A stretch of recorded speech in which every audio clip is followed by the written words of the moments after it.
be it either National Assembly or the Senate. That was the lawmaking. We were given Article 95, 96 of the Constitution. The reading of Article 37 of the Constitution is very clear that when you want to demonstrate, picket, you should do it peacefully and unarmed. But what we have seen for the last couple of days, a number of protests that have been termed peaceful has never been peaceful.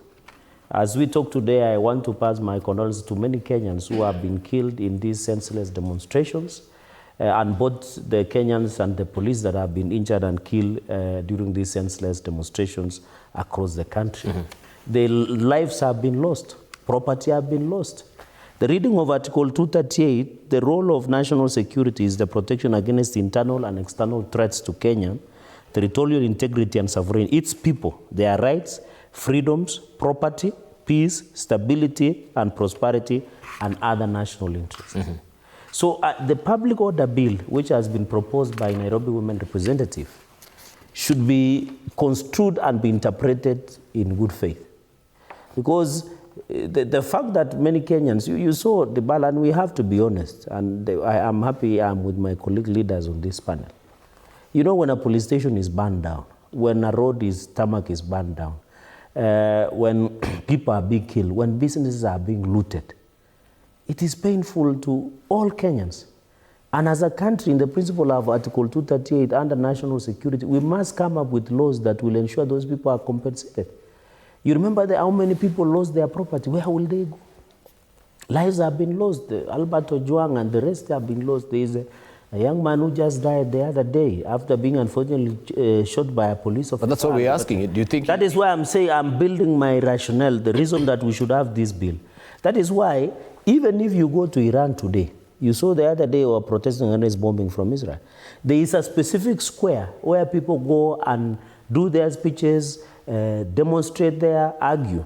What this bill is trying to do is that let us have an organized way of presenting a public petition. For example, both of us are in Parliament. I would shudder that a public participation be brought with 1,000 people. Where will they stand in Parliament? So we need to regulate. Why don't we say Uhuru Park or somewhere in Bomas we designate for public demonstrations? Then there is an organized way by the leaders, and you know the law provides that when you want to do a demonstration, you must give a notification to the police or so that you get the permit. So we need to get the people who will come and present the petition in an orderly manner. You can't expect 1,000 to come to Parliament. You know our Parliament is small, or even judiciary, or even State House. Number two, we should have a mechanism of compensating anybody who loses their property. One way is the organizers must be held liable. Say that the BAL, if you are organizing a demonstration within town, you must be the one that you know where you are going, the routes provided. I think it is basic. If today we want to demonstrate, how many Kenyans are being inconvenienced when demonstrations happen?